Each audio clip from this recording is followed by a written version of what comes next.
za gospodarstvo ne bi obravnaval tudi nek akt, nek osnutek akta, po katerem ne bi zahtevali revizijo nekaterih podjetij, v katerih ima država pomemben oziroma prevladujoč delež. Omenilo se tudi, da ne bi bolj po teh revizijah, je minister Golobič to omenil, ne bi se zahtevalo pač sprožno pravne postopke za ugotavljanje odškodninske odgovornosti teh vodilnih, konkretno je omenil primere Elan pa Palom, ali konkretno poveste, kdaj pričakujemo ta sklep pa Torej, gre za enega izmed sklepov, o katerih smo se danes pogovarjali v pripravi za sprejem. Na vaše vprašanje tudi sicer odgovorim to, kar imam tukaj pred seboj zapisano in je tudi usklajeno. V tistih družbah, v katerih obstaja utemeljen sum, da je bila povzročena škoda družbi zaradi nevestnega in negospodarnega ravnanja članov poslovodstva ali nadzornega sveta družbe, ima država kot lastnik oziroma solastnik družbe možnost v skladu z določili zakona o gospodarskih družbah zahtevati izredno revizijo zaradi posameznih poslov družbe. Če bi izredna revizija dokazala, da je zaradi kršitve dolžnosti članov poslovodstva ali nadzornega sveta pri upravljanju posameznih poslov prišlo do oškodovanja družbe, lahko država preko skupščine zahteva vložitev tožbe za povrnitev prišlobe. Jaz to v bistvu prebral možnosti, zanimalo me je, če bo država sprožila, če so načrti, da sprožila kakšne konkretne postopke, v katerem podjetju ste obravnavali. Danes sem povedal, da bomo to storili vsakič, ko bomo dobili utemeljene sume, da je bila povzročena škoda družbe. No, v Elanu to že teče, ne? Sem resorni minister od Krana, v Palomi še ne bo postepil tak. In boste o tem tudi obveščeni. Ne gre za nikakršne državne skrivnosti. Gospod minister Križanič, Denis Arkič Vest, mene pa zanima, kateremu izmed direktorjev, ki so na čelu podjetij, ki so deloma ali nekako državne lasti, bi vi najraje zmanjšali plačo v luči teh varčevalnih ukrepov. To mora biti tisti, ki ima 18 000 in še nekaj bruto, to je predsednik uprave Telekom ali kateremu drugemu? Kot rečeno, smo o tem danes razpravljali na osnovi pripravljenih predlogov sklepov, ker jih je potrebno tudi nomotehnično in drugače še uskladiti. Jih bomo dokončno sprejeli na naslednji seji in boste tudi. Gre za sistemsko vprašanje in zadeva vse ne ad personam, kot je bilo vaše vprašanje, ampak ad rem. To je bistvo tega odgovora. Ne gre tukaj za imena ljudi, ampak za njihove vloge. Lahko imena podjetij, gospod Križanič sem vprašal. Jaz ne bi to kot vrednostno sodbo opredelil. Mislim, da glede na čase, v katerih smo, je smiselno, da se tu samo omejijo tudi tisti direktori, ki trenutno, njihovim podjetjem ne gre še tako slabo, ker niso toliko izpostavljeni trgu, zdaj ne izvoznemu, niso odvisni od izvoznih naročil. Medtem ko tisti, ki pa so na trgu, so si pa že zmanjšali. Jaz sem bil včeraj sestanek, tipa, imam reč, v realnem sektorju so si pošteno zmanjšali. Lahko naštejete vsaj kakšen primer, da bo javnost vedela, kdo je tisti, ki je že šel v ta vrčevanje? Sami morajo to objaviti. Jaz ne samo ocenim nek proces, ki smo priča in se na začetku zdel skoraj da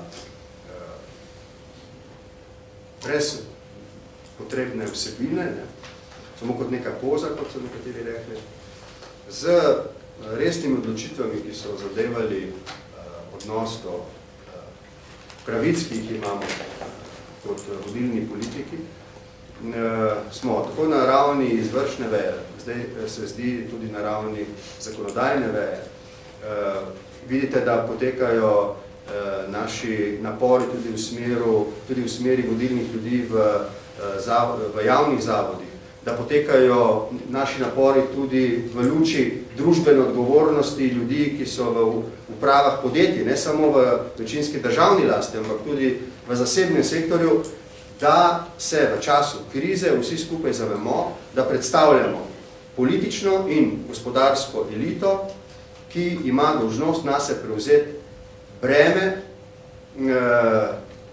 te krize v nekem poštenem sorazmerju in da smo zdaj priča iskanju teh odgovorov, kaj je v tem smislu neka pravična razporeditev bremen za to, da bi vsi v socialnem dialogu verjeli en v drugega, kot sem večkrat rekel, potrebujemo eden drugega, si moramo zaupati en drugemu in to, kar se je na začetku zdelo kot morda poza, se zdaj kaže kot nek proces, ki je v Sloveniji sprožen, ne samo pri nas, v vsem zahodnem svetu ga bolj ali manj lahko spremljate, gre za prizadevanja politične in gospodarske elite, da prevzame nase potreben del bremena za premagovanje gospodarske krize, da je zgled, da to pomeni tudi stvarno razbremenitev stroškov države in da to prispeva k enemu zaupanju vrednega socialnega dialoga in k nekaterim novim rešitvam, ki bodo potrebne v luči te krize, da jo premagajo.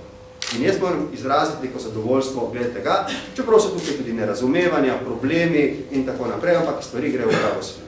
Prosim. Ta zgled v bistvu pomeni, da bi želeli plače v javnih zavodih, pa tudi v podjetjih v državni lasti, spravo plače vseh direktorjev omejiti pač po zgledu na višino vaše plače oziroma pač plače predsednika vlade. Poglejte, če sedaj ne bom v kakšni decimalki imel prav, potem morate razumeti, da vsega do decimalke natančno tudi kot predsednik vlade ne morem vedeti. Mislim, da je minister Lahovnik včeraj v enem od razgovorov že povedal, da je bil pred 6 leti sprejet sklep, v katerem recimo direktorji javnih zavodov ne bi svojo plačo presegali plačo predsednika vlade. Pa se je potem tudi na osnovi individualnih pogodb to načelo začelo kršiti in smo prišli do situacije, da imajo direktorji javnih zavodov, recimo, ki upravljajo monopolne storitve, bistveno višjo plačo od predsednika vlade, recimo, če vzamemo kot nek parameter za določanje plač v javnem sektorju. Mislim, da to ni prav in da za to ni razlog. In da moramo priti nazaj do neke ureditve, ki bo pravična, pravilna in tudi spodbudna. Pazite, jaz sem že večkrat povedal, ne bo napačnih vtisov, da se vlada sooča z krizo na nek represiven način.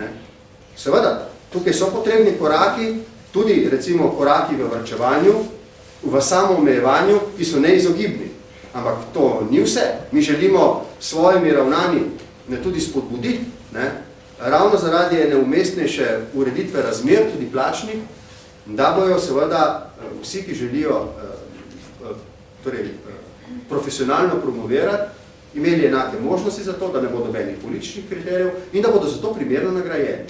Ampak očitno je treba to primernost, sorazmernost nagrajevanja na novo prevetriti. Ne spomnim, da smo se, mislim, da 30. decembra lani z ministrico za javno upravo sestali sindikati javnega sektorja in ugotovili, da se potem, ko je bila usklajena prva četrtinka in druga četrtinka, na osnovi kolektivne pogodbe, ki je bila dogovorjena s sindikati javnega sektorja lansko pomlad, da se gre sedaj v nova pogajanja o spremembi te kolektivne pogodbe. Rad bi vas obvestil, da se ministrica pripravlja na pripravo izhodišč, ki smo jih dolžni predstaviti našim partnerjem in da bo brško to konec meseca tudi storjeno, da bomo torej začeli dialog o noveli kolektivne pogodbe za javni sektor. Ampak je končni cilj, da bodo plače direktorjev v javnih zavodih in v podjetjih, ki so v lasti države, primerljivo urejene. Brez tega cilja, ki je, mislim, da očita, se zdaj ne bi prebijali z velikimi težavami, sem in tja seveda tudi za nerazumevanje, kar je običajen sestavni del takega zapletenega procesa, če tega cilja ne bi imeli jasno predvečeno. Čez eno leto, recimo, če rečemo... Želimo si na novo urediti to različno. Čez eno leto bo vaša plača primerljiva oziroma višja od vseh direktorjev javnih zavodov. Zdaj, kaj bo čez eno leto, si ne upam napovedati, ampak to je cilj, ki mu bomo sledili, da bomo na en primeren način to področje uredili.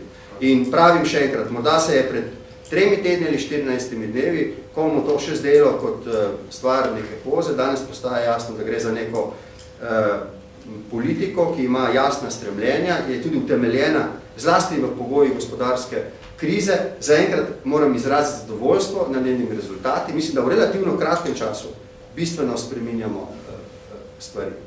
Ne vse le tako, kot bi vsak od nas želel, vendar je to sestavni del enega težkega procesa. In mi bomo zvesto sledili